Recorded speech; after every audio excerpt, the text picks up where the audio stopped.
자, 오늘 읽은 로마서 12장은 구원받은 성도들이 이 땅에서 어떻게 살아가야 된다는 것을 가르치는, 한마디로 말하면 그리스도인의 윤리에 관해서 말씀을 하고 있습니다.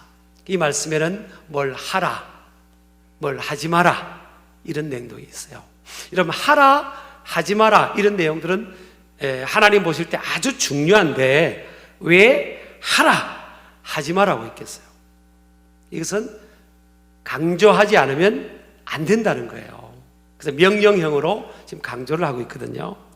예를 들어서 밥을 맛있게 먹으라. 이게 중요해요, 안 중요해요? 밥을 맛있게 먹는 게 중요해요, 안 중요해요? 너무너무 중요해요. 근데 이거는 성경에 강조하고 있지 않아요. 밥을 먹어라, 맛있게 먹어라, 하나도 강조되어 있지 않아요. 왜 그렇죠? 그것은 강조를 안 해도 저절로 돼요. 많이 먹어서 탈이지. 그렇잖아요. 근데 안 되는 것, 자연스럽게 안 되는 것은 하는 쪽이든 안 하는 쪽이든 성경은 끊임없이 구약이든 신약이든 강조를 하고 있습니다. 자, 오늘 읽은 말씀 중에 보면 우는 자들과 함께 울라. 우는 자들과 함께 우는 게 뭐가 강조해야 되고 뭐가 어렵지? 그렇게 생각할 수가 있어요. 근데 언뜻 보면요, 우는 자들과 함께 우는 것이 어렵지 않게 보일 수 있지만 이렇게 강조하고 있는 것은 인간이 본성적으로 자연스럽게 안 된다는 거예요. 즐거워하는 자들과 함께 즐거워하라. 너무너무 좋은 일이 있어가지고 즐거워하는 거예요. 어떤 사람이 막 즐거워하는 거예요. 아니, 너무 좋은데 그 사람이 즐거워하면 나도 즐거워해야지. 근데 이게 왜 성경이 명령형으로 강조하고 있어요? 안 되는 거예요. 왜 그런지 아십니까? 우리 속담 보세요. 사촌이 논을 사면, 논이나 밭을 사면 뭐가 아프다? 왜 그래요? 왜? 저를 가만히 생각해보면, 아니, 왜 사촌이 논을 사든 밭을 사면 국물이 나한테 튀는 거지? 왜 그러냐고요? 이게 안 되니까 그런 속담이 나오는 거잖아요. 자, 이게 자기중심적, 자기 본의적이 되니까 이게 보세요. 우는 자라는 것은요, 약한 사람. 필요가 부족한 사람, 약한 사람, 낮아진 사람, 너무나 억울한 상황에 있는 사람. 그러니까 왜? 한마디로 말하면 내 파일을 떼서 당장은 도와줘야 될 사람이에요. 여러분요, 잘 나가다가 여러분이 만약에 어떤 상황에서 사회생활하면서 실패를 해서 그냥 바닥을 쳤다, 그러면 여러분 옆에 있던 사람들 중에 꽤 많은 사람들이 떠날 겁니다. 떠날 거예요. 사람들은요, 힘이 있고 높은 위치에 있고 많은 걸 가졌고 강한 힘이 있는 사람들 막 줄을 대고 서려고 하잖아요. 그래서 진짜 친구는 내가 가장 어려울 때 내 곁에 있는 사람이 진짜. 성경은 그래서 안 되는 것을 지금 강조하는 거예요. 우는 자들과 우는 자들 혼자 놔두지 마라. 우는 자들과 함께 together 해서 함께 하고 함께 울어라. 그래서 말씀하시는 거예요.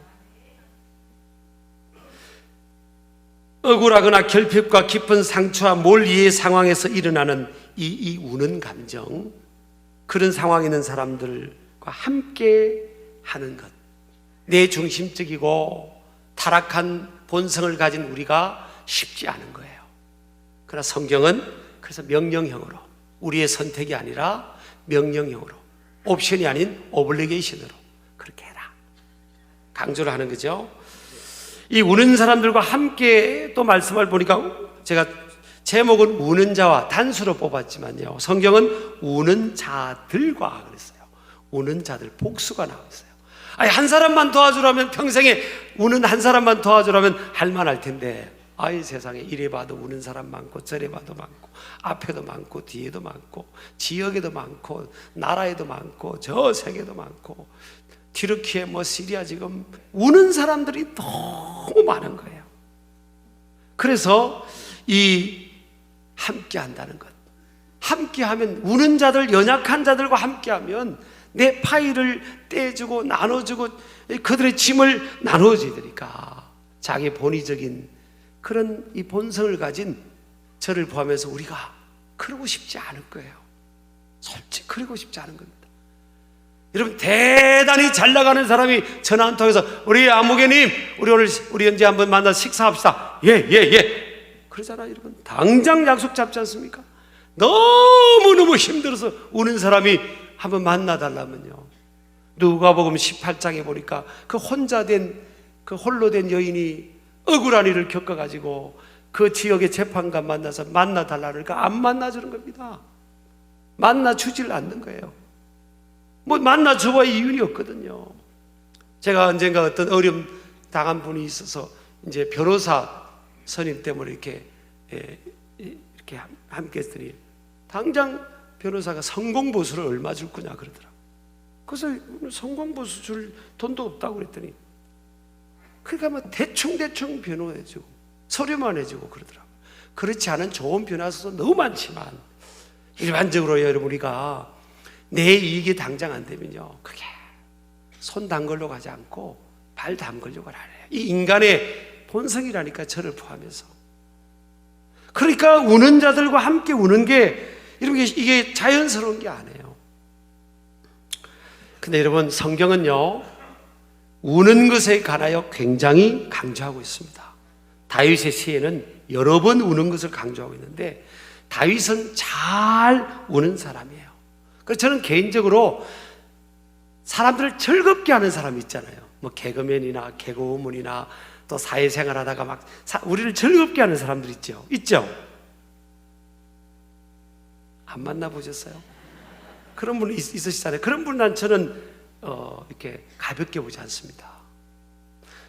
남을 즐겁게 하는 사람은요, 울어본 고통 속에, 고뇌 속에 울어본 경험이 있는 사람들이에요. 다윗의 겉모습을 보면, 여러분, 다윗이 이 하나님의 언약궤가 들어왔을 때 막 왕의 옷을 입었지만 채통도 차리지 않고 막 춤을 추고 그랬잖아요. 기뻐하고 춤추고 그랬어요. 사실 다윗은 하나님 앞에 홀로 있을 때는 너무 많이 울었습니다. 시편 55편, 시편 34편, 55편, 77편, 84편, 88편을 보니까 저녁과 아침과 정오에 내가 근심하여 탄식하리니 여호와께서 내 소리를 들으시리로다. 저녁과 아침과 정오, 이게 우리 성경으로는 그냥 탄식이라 되어 있지만요, 영어 성경으로는 I cry out in distress to the Lord. 내가 주님께 힘든 상황에서 부르짖었다는 거예요. 그때 He answered, He hears my voice. 하나님이 내 기도에 응답하셨다. 이런 구절이 너무 많아요. 그러니까 다윗은 내 부모가 나를 버렸으나 그랬잖아요. 부모도 다윗을 인정을 잘 안 했어요. 왕이 된다고 사무엘 선지자가 자기 집에 신방 왔을 때도 다윗은 안 불렀잖아요. 형들도 전쟁터에서 골리앗 앞에 다윗이 선다고 할 때 형들이 다윗을 교만하다고 그렇게 해버렸습니다. 교만해가지고 그랬다고요. 그러니까 다윗은 부모로부터도 인정을 못 받고 형제들로부터도 인정을 못 받고, 그러니까 하나님 앞에 많은 시간을 울은 거예요. 심지어는 다윗이요, 자녀에게도 막 쫓겨다닐 때가 있었습니다. 그때마다 우는 겁니다. 많이 우는 사람이에요, 다윗이. 눈물을 흘리며 씨를 뿌린 자는 기쁨으로 거두리로다 그랬잖아요. 우리 아멘 하시기 바랍니다. 하나님은 우는 자의 기도와 간구에 응답하시겠다고 약속하셨으며 반드시 기쁨의 열매를 거둔다고 했어요. 예수님께서도 친히 약하고 슬픔을 겪고 있는 자들과 함께 우셨죠. 요한복음 11장에 나사로가 죽었을 때 그곳에 가서 눈물을 흘리셨다고 그랬어요. 주님이 우셨다고요. 울면서 따라오는 여인들을 향해서 나를 위해 울지 말고 너와 내 자녀를 위해 울어라 그랬어요. 근데 왜 이 우는 게 잘 안 되느냐? 우리 한국의 전통적 가정교육을 보면요, 울지 말라고 배웠어요. 사내 자식이 왜 우냐고, 어디 나가면 절대 울지 말라고. 성경에 그런 구절이 한 구절도 없더라고요. 울으라고 그랬지. 우리는 그런 교육을 받았어요. 그래, 이런 울고 싶을 때 안 우는, 다윗은 I cry out 되자. I cry out to the Lord 그랬잖아요. He answered my prayer. 내가 cry 우는 것을 out 밖으로 주님께 그것을 밖으로 내버린 거예요. 그러니까 다시 날마다 마음이 힐링이 되고 마음의 기쁨과 즐거움이 있었던 거예요. 주님께 그것을 울음을 주님께 드린 거예요. 그러니까 마음에 갖고 있는 상처가 없는 거죠. 근데 우리나라 사람들은 밖으로 표출을 하라는 그걸 못 배운 겁니다. 그런 환경도 아니에요. 내 감정을 표출하려고 하면, 억울함을 표출하려고 하면 이게 더 푸시를 당하는 거예요. 그러니까 자꾸 눌려진 겁니다. 이렇게 눌려지니까 이거 눌려져 가지고요. 세계 선교사 세계 선교학 그 책에 보면 원서에, 영어 원서에 보면요, 우리나라의 한국인들의 그 감성을 딱 표현하기를 한자로 표현했어요. 한이라고 표현되어 있어요. HAN. 그다음 한이라고 표현되어 있어요. 우리나라에 한이 있는 거예요. 이렇게 영어로 하면 시편 34편 18절 보면 상한 감정이잖아요. 이 상한 자, broken heart죠. 깨어진 마음. 그렇게, 근데 이게 또 broken heart가 이게 하나하고 또 달라요. 이거는 우리 너무 많이 엉들려 있는 이 감정들. 그래서 하나님 앞에도 확 이렇게 털어놓지를 교회 주님 앞에 왔는데도 확 털어놓는 게 이게 상황적으로 개인적으로 그게 잘 안 되는 거예요. 다윗처럼 확 털어놓아버려야 되는데 한번 따라합시다. 확 시작. 확 털어놓기. 그래서 우는 자와 함께 우는 자가 어떤 복을 받느냐, 네 가지로 제가 간추려 나눴습니다. 첫 번째는 심는 대로 거둡니다. 성경은요, 자 보세요. 저는 그전에 어떤 분하고도 이렇게 강조를 했지만, 자 여기 물이 있어요. 물. 여기 물입니다. 물을 제가 붓지는 않겠지만 여기서 물을 부으면 어디로 가겠어요? 물이 위로 가겠어요? 밑으로 가겠어요? 밑으로 가죠. 모든 자연의 섭리는요 밑으로 갑니다. 사람들의 이 타락한 본성은 위를 가고 싶어 하잖아요. 위를 가고 싶어요. 위에 있는 사람 만나고 싶고, 강한 사람 만나고, 힘 있는 사람 만나고, 많이 가진 사람 만나고 싶고 그러잖아요. 이게 본성이거든요. 근데 이 하나님의 섭리나 자연의 섭리와 역행하는 거예요. 역리입니다. 모든 자연의 섭리는 밑으로 가요. 밑으로. 그래서 답은 밑에 있는 거예요. 이걸 아셔야 됩니다. 예수님이 어려운 사람들과 늘 함께 했잖아요. 온 동네 사람이 삭개오를 상대하는데 예수님은 그날 밤에 삭개오와 같이 잠을 자줬죠. 식사를 같이 했죠. 온 동네 사람들이 손가락질하고 아낙네들이 상대 안 해줬던 그 수가성 여인, 6번째 남편하고 사는 여인, 대단한 능력이 있지 않습니까? 6번째 남편하고 사는 그 여인을 아무도 상대 안 해주는데, 손가락질하는데 예수님은 일부러 만나러 가줬어요. 여러분 가만히 보세요. 예수님이 위를 만나고 위에 있는 사람 만나서 뭔가 예수님의 권력을 드러내려고 한 게 아니에요. 이거는요 이데올로기를 말하는 게 아닙니다. 정치적 이념을 말하는 게 아니에요. 답이 어디 있다고요? 하나님께서 뭐예요? 사람의 몸으로 이 땅에 오신 분이 예수님이시잖아요. 낮고 천한 이 땅에 오셨지 않습니까? 답이 밑에 있다고요. 밑으로 가야 위로 올라가는데 위로 올라가려고 자꾸 하니까 추락해버리는 겁니다.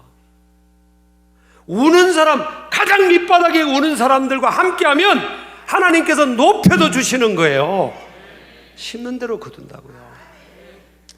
그리고 그 우는 자들 한 명이 아니라 우는 자들 많은 이들과 함께할 때, 그렇게 하려고 할 때 하나님께서 감당할 힘을 주신다고. 고린도전서 10장 13절 마지막 부분 보세요. 너희로 능히 감당하게 하신다 그랬잖아요. 감당하게 하시는 거예요. 결국은 내가 하는 게 아니에요. 내가 내 가진 것으로 어려운 사람들 도와주고 섬기는 게 아니에요. 나는 그렇게 하려고 부족하면서 믿음으로 요단 강물을 밟으니까 내 가진 그릇으로 요단 강물을 퍼서 요단 강물이 길이 열린 길이 난 게 아니라고요. 내가 믿음으로 나아갈 때 하나님께서 열어주신 거죠. 하나님이 하신다고. 또 신명기 15장 9절 보니까 불순종은요, 우는 자들과 함께 울라는 이것을 순종하지 않는 게 죄라고 하는 거예요. 신명기 15장 9절에 보면 읽어보겠습니다. 제가 내 인생 요절 중에 한 구절이 신명기 15장 90, 11절입니다. 한번 읽겠습니다. 삼가 너는 마음에 악한 생각을 품지 말라. 곧 이르기를 일곱째 해 면제연이 가까이 왔다고 내 궁핍한 형제를 악한 눈으로 바라보며 아무것도 주지 아니하면 그가 너를 여호와께 호소하리니 그것이 내게 죄가 되리라. 없는 사람, 어려운 사람들이 있는 사람들 손가락질하면 그게 하나님 앞에 죄가 되는 거예요. 우리 교회 공동체가, 지역사회 사람들이 아이고 신결계 저 도와주지도 않고 만약 이렇게 한다고 보세요. 그게 하나님 앞에 여호와께 호소하는 것이 죄가 된대요. 이거 지금 이데올로기 문제가 아니라 성경 말씀입니다. 제가 2005년도에 미국을 초에 가가지고요, 새벽 3시에 이 말씀을 받은 거예요. 내가 너무 흥분해가지고 우리 아내를 새벽 3시에 깨웠어요. 이거 보라고 여보, 이거 보라고. 자, 10절 보세요. 10절이 기가 막힌 말씀이었습니다. 읽겠습니다. 너는 반드시 그에게 줄 것이요 줄 때에는 아끼는 마음을 품지 말 것이니라. 이로 말미암아 내 하나님 여호와께서 내가 하는 모든 일과 내 손이 닦는 모든 일에 내게 복을 주시라. 어려운 사람들 섬기고 없는 사람들 섬기는, 우는 자들을 섬기는 것을 아끼지 말라는 거예요. 그러면 그 사람이 나를 당장은 안 도울지 몰라도 하나님께서 네가 하는 모든 일과 내 손이 닦는 모든 일에 복을 주겠다. 와, 어마어마한 약속이지 않습니까? 우리 아멘 하시기 바랍니다. 자, 11절 봅니다. 땅에는 언제든지 가난한 자가 그치지 아니하겠으므로 내가 내게 명령하여 이르노니 너는 반드시, 명령형이죠, 내 땅에 내 형제 중 곤란한 자와 궁핍한 자에게 내 손을 펼지리라. 아멘 하시기 바랍니다. 저 이 말씀을 2005년에 제 인생의 요절 중에 하나로 잡았습니다. 미국에서 새벽에. 그래서 우리 아내를 깨우고, 여보 이런 말씀이 있네.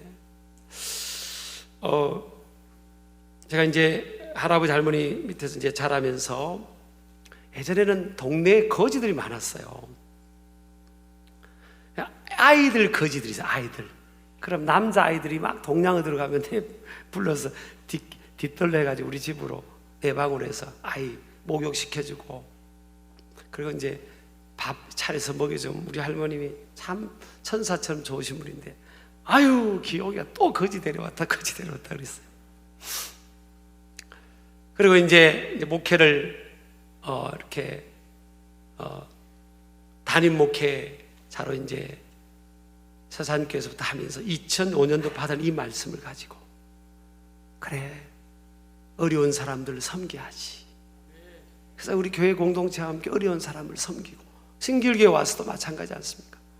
어려운 사람들을 섬기려고 노력하고. 참 이 코로나 3년 동안 얼마나 교회든 기업이든 나라든 위기의 순간에도 한 18억 9천 정도를 우리 지역사회를 섬겼더라고요. 예정에 없던 일들을, 뭐 재래시장 상권, 어려운 이웃들, 한부모 가정들, 뭐 어려운 임대를 못 내는 교회들, 계속 우리가 그렇게 했잖아요. 저는 이 말씀이 맞구나. 제가 살아오면서 기가 막힌 감정들이 많습니다. 드라마보다 더한 드라마들이 많았어요. 미국에서도 그랬고요. 네가 하는 모든 일과 네 손이 닦는 모든 일에 복을 주겠다. 그래서 저는 목회자로서 참 역량도 부족하고 그릇도 부족하고 능력도 부족한데 이상하게 목회는 되게 해주세요. 정말입니다. 서산에서도 마찬가지였고 서산에서 300 몇 개 교회에서 압도적으로 1등했습니다. 교인 수든 뭐 이렇게 신인도든 압도적이었습니다. 300 몇 개 교회 중에서. 우리 신길교회도 지금 제가 무슨 능력이 있습니까? 여러분 저 알잖아요. 이제 7년째 같이 있으니까. 근데 저는 이런 말씀을 붙들고 사는 거예요. 그냥 나나 우리 가정이나 우리 교회는 그래 약한 자들 편에 선다. 우는 사람들과 어떻게든 함께 간다. 그렇게 가고 있잖아요. 근데 교회는 하나님께서 저에게는 이제 목회자니까 저에게는 목회고, 여러분 같은 비즈니스 하는 분도 있을 테고 뭐 직장 생활도 있고 다양한 영역이 있을 거 아니에요. 네가 하는 모든 일, 저에게는 목회니까 이상하게 목회가 하나님이 되게 해주세요. 그냥 하나님이 그냥 전체적으로 그런 큰 흐름에서 보면 그냥 교회가 행복하고 그냥 이렇게 되게 해주신다고요. 또 네 손이 닦는 모든 일, 목회뿐만 아니라 뭘 맡겨도, 저는 뭘 맡겨도 안 된 적이 없었어요. 교단에 무슨 찌그러진 조직을 맡기든 뭘 맡겨도 이게 이 말씀이죠. 이 말씀. 모든 일이 내게 복을 준다 그러잖아요. 여러분 이 위대한 하나님의 약속의 주인공 되실래요? 어떠실래요? 네가 아끼지 아니함으로 어려운 이웃들, 우는 사람들과 함께 네가 아끼지 않으면 하나님이 다 보신다는 거예요. 하나님 보시고 내가 네가 하는 모든 일과 네 손이 닿는 곳에 다 하나님 복이 임한다는 거예요. 여러분 엄청나지 않습니까? 그래서 여러분 우리 신길 가족들, 튀르키예 우리 시리아뿐만 아니라요, 그들이 이 땅에 피를 흘린 우리도 이제 그들도 도와야 될 거고, 또 이 우리 지역 안에 가까이 안에 교회 안에 어려운 이웃들, 우리나라 민족, 또 북한에서 오신 분들, 이국 땅에서 오신 이주민들, 또 지금 당장에 발등에 불이 떨어진 튀르키예, 시리아, 그 정말 지진표 참 끝은 없어요. 근데 이거 네 힘으로 하라는 구절은 성경에 없어요. 그렇게 방장을 세워서 아낌없이 네가 할 수 있는 한도 안에서 아끼지 말고 한번 해봐라. 그러면 내가 네가 하는 모든 일에 복을 주겠다잖아요. 우리 신길 가족들이, 우리 한국교회가 이 방향으로 가면요, 하나님께서 다시 일으켜 주실 것이고, 우리 다음 세대는, 우리 기성세대가 그렇게 살아가는 모습을 보면서 또 도전을 받고 그렇게 살기를 또 다짐할 것이고, 문이 닫혀있는 이 복음의 문이 얼어붙은 이 세상도 하나님이 때가 되면 그들의 마음을 움직이시고 많은 영혼들이 주님 앞에 나오는 그런 역사들이 일어나게 될 줄 믿습니다. 그래서 우는 자들과 함께 우는 저와 여러분 되기를 축복합니다. 그렇게 하면 하나님이 다시 열어주실 것이고요, 다시 부어주실 것이고, 그걸 감당할 수 있는 힘을 주시잖아요. 우리 신길교회도 초메모드 교회는 아니지만 얼마나 이 코로나 상황인데 계속 일어났지 않습니까? 계속 일어나고 있지 않습니까? 사실 그렇죠. 옆 사람 인사하겠습니다. 하나님은 살아계십니다. 하나님은 말씀대로 역사하십니다. 그렇게 나아가기를 주의 이름으로 축복합니다.